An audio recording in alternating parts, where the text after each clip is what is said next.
One of the biggest challenges with building a single-page application is making the app visible to search engines and link bots. Fortunately, with Angular Universal, we have a reliable package for rendering our apps on the server. Not only does this provide SEO, but it can also improve the initial page load speed. In today's video, you'll learn how to server-side render an Angular app, then deploy it to Google AppEngine or Firebase Cloud Functions. If you're new here, like and subscribe, and make sure to follow along with the full source code on Fireship.io. Let's start by talking about what server-side rendering is and when you would want to use it.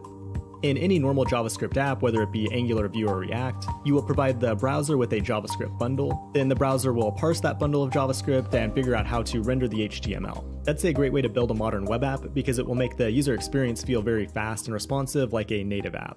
But the problem is that a lot of bots out there don't execute JavaScript. So that means if somebody shares a deep link in your app and that link renders some kind of dynamic content, the only thing the bot will see is your initial index.html file. So the purpose of Angular Universal and server-side rendering is to offload some of this work to the server. So when the user first visits a deep link, they'll get some rendered HTML with the dynamic content already included.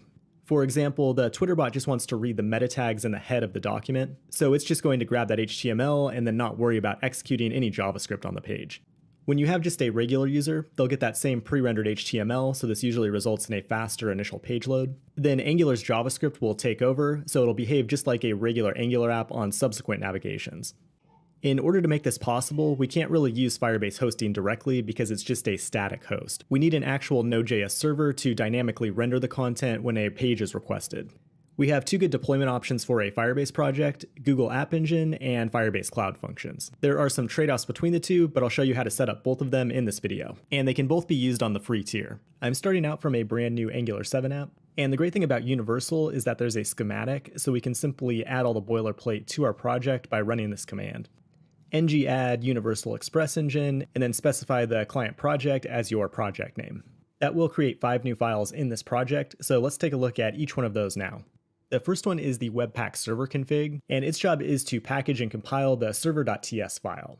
So let's jump into server.ts, and you'll see that this is our actual Express.js app. Express is a tool that can receive a web request and then send a response back to the browser. So Express will receive the initial request, Angular Universal will kick in and render the actual HTML, then Express will send that HTML as a response to the browser. You'll also see a main server.ts file, which is just the entry point into the server-side app, and it also has its own ts config. From there, we'll jump into the app directory, and you'll see we also have an app server module. It's basically just a wrapper around the app module, and at this point, you don't have to make any changes to any of these files. Once we get to the Firebase stuff, I'll show you exactly what needs to change and where. So let's go ahead and install Angular Fire and Firebase, and then we'll jump into the app module. You'll notice one change here, and that's that the browser module is now calling with server transition. That just allows the app to be rendered on the server and then transition into a normal Angular app after the initial page load. From there, you can import all of the Angular Fire stuff that you want to use in your project. None of this stuff is actually required for Angular Universal, but I'm just making the assumption that you have Firebase in your project because there's a few caveats that we'll look at later. That takes care of the initial setup. Now let's go into the package.json, and you'll see that the ng-add command added a few new npm scripts to this file. The ones that you'll want to use primarily are build.ssr and serve.ssr. First, we'll build the app, and then we'll go ahead and serve it just to make sure everything is working at this point.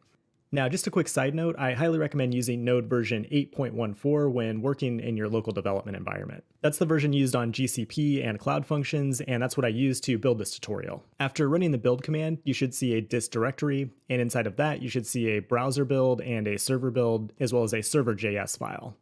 At this point, our app doesn't really do anything, so I'm going to go ahead and generate a new component that represents the About page for this app. Then we'll have this page dynamically render its own meta tags, so it can be used with a Twitter card or any other social media site. If you run ng-generate component, you'll probably get an error saying it's missing the module. You can fix that by adding flag m with app to your command. That happens because there's two modules in the app directory and it doesn't know which one to use. When it comes to SEO, you'll most likely want to set a title and some meta tags when this component is rendered. And Angular provides a couple of services for you to do that called title and meta. Then I'm going to create an object with just some static data, but you could also pull this data from the database. From there, we'll go ahead and inject our dependencies in the constructor. And then with title, we can just simply call setTitle and then pass the dynamic data to it.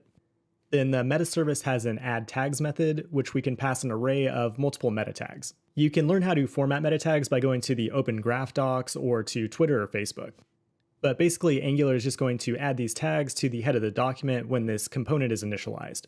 The one thing that is very important is that you use this service to set the meta tags and not do it manually on the document or window itself. For example, if we wanted to get the URL, it's tempting to call window location path name, but the window doesn't exist in Node.js, so this will result in an error when we try to server-side render the app. So when using Universal, you always want to keep that in mind and just try to avoid touching the DOM directly. So in order for this to be useful to us, we need to have this component loaded by the router. If we jump over to the app routing module, we can just set up a single path to about that loads the about component. At this point, you should be able to load the app in the browser just using ngserve, and you should see the meta tags in the head of the document. So at this point, we have dynamic meta tags, but if we were to share this link on social media, we'd end up with something like this. And again, that's because the meta tags are rendered by the JavaScript. Now let's go ahead and serve this app with Universal, so the meta tags are rendered in advance. First run the build SSR command, after that's done run serve SSR. That will serve the app on localhost 4000, but if you're using Firebase in your project, you should end up with an error like this. That's because Firebase uses a few things in the DOM that are not available in Node by default, but we can easily fix that by just adding polyfills for them. First, install WebSockets and XHR2 into your development environment. From there, go into the server TS file, and then add these two lines to the very top of it. If you run the serve command again, it should work, but it'll still give you a couple of warnings. You can clear out these warnings by installing these packages, and that command is available in the full article. And anytime you make changes to this file, make sure to run the build SSR command first and then serve SSR after. At this point, you can go to localhost 4000, and your app should look and behave just like a normal Angular app. But you can validate that your server-side rendering is working by opening up the page source. This is how the page looks when it's served to the browser, so before any JavaScript is run. And you know it's working if you see your meta tags and your dynamic title in this HTML. Now we have a big decision to make. Do we deploy this to Google AppEngine or to Firebase Cloud Functions? On AppEngine, our project will become a containerized app, so it can be deployed on AppEngine or any other cloud. And there's a free tier for Node.js, and it will scale up automatically as needed, and the pricing works out to be around $25 per month per container. But they will auto-scale based on the traffic and demand, so that pricing will vary. AppEngine is also very easy to deploy too, so in my opinion, it's the better way to go in most cases. But it's also possible to deploy to Cloud Functions, which gives you a tighter integration with Firebase.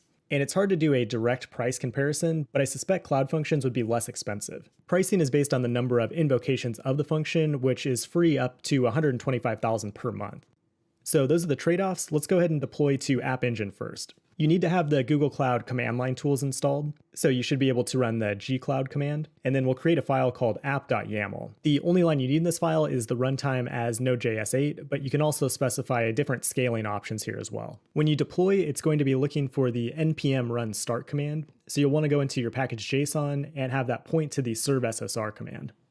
From there, it's just a matter of running gcloud app deploy, and that will push the container to Google Cloud and start running it as a service. That should take a couple minutes, but when it's done, it will give you a URL, and when you go there, it should have the same exact app that we were looking at on localhost. And the nice thing about AppEngine is that we have this dashboard where we can look at the different versions, we can look at the debug logs, and we can even look at the source code. So that was super easy. Now let's take a look at Cloud Functions, which requires a few more steps. The first thing we'll want to do is run Firebase init for hosting and functions. I'm going to use TypeScript functions, but the process is almost identical for JavaScript functions. From there, go ahead and point to the dist browser directory, and you'll say yes to configuring the app as a single page app. We'll go ahead and configure it to rewrite all of the traffic to a Cloud Function instead of the index.html like it normally does. You can name this whatever you want, but I'll just go ahead and call it SSR. Now we need to cd into the functions directory, and we need a way to get our Angular code into our functions environment, because Universal needs that source code in the runtime to render the actual content. I'm going to write a little Node script here to handle that, and to make life a little bit easier, I'm installing File System Extra. Then we'll create a file called cp-angular.js. Now there are many different ways we can do this, but this is the way I chose to do it. Basically, we just have a function that will copy the files from the dist directory in Angular over to a dist folder in the functions directory. Then we'll also always want to remove the copied files on each new build of Cloud Functions just to make sure we're always working with the latest Angular code. From there, go into the package.json for functions and run node cp angular in your build command. And while we're in here, let's also set the engine to Node 8 so that it deploys our function as a Node 8 function. Now we'll go to the source index.ts and write the function itself. It's actually super easy. All we have to do is take the universal app and then pass it into an HTTP function. As you can see here, we're actually importing the Universal app from our current working directory. So that's why we have to copy it over to the functions environment. And that's all there is to the function side of things. But in order for this to work, we need to make a couple of tweaks to the original server code in Angular.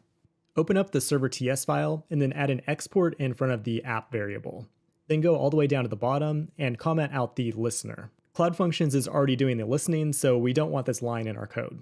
And we need to make sure that our code gets exported as a library that we can consume. So add library app and library target UMD. And if you have issues bundling, you may want to add Firebase as an external. Now it's time for the moment of truth. First, make sure to rebuild your app using the build SSR command in Angular. Then go into the functions directory and run the build command there. From there, run Firebase serve, which will serve your hosting and your function simultaneously. Hopefully everything went well and you're seeing the rendered meta tags when you go to localhost 5000. If that's the case, go ahead and run Firebase deploy, and that will deploy the function and hosting, and now you have a fully server-side rendered app running on Firebase Cloud Functions. After it deploys, head over to the Twitter card validator just to make sure that everything is working as expected. I'm going to go ahead and wrap things up there. If you run into any issues, let me know in the comments or on Slack. Thanks for watching, and I will talk to you soon.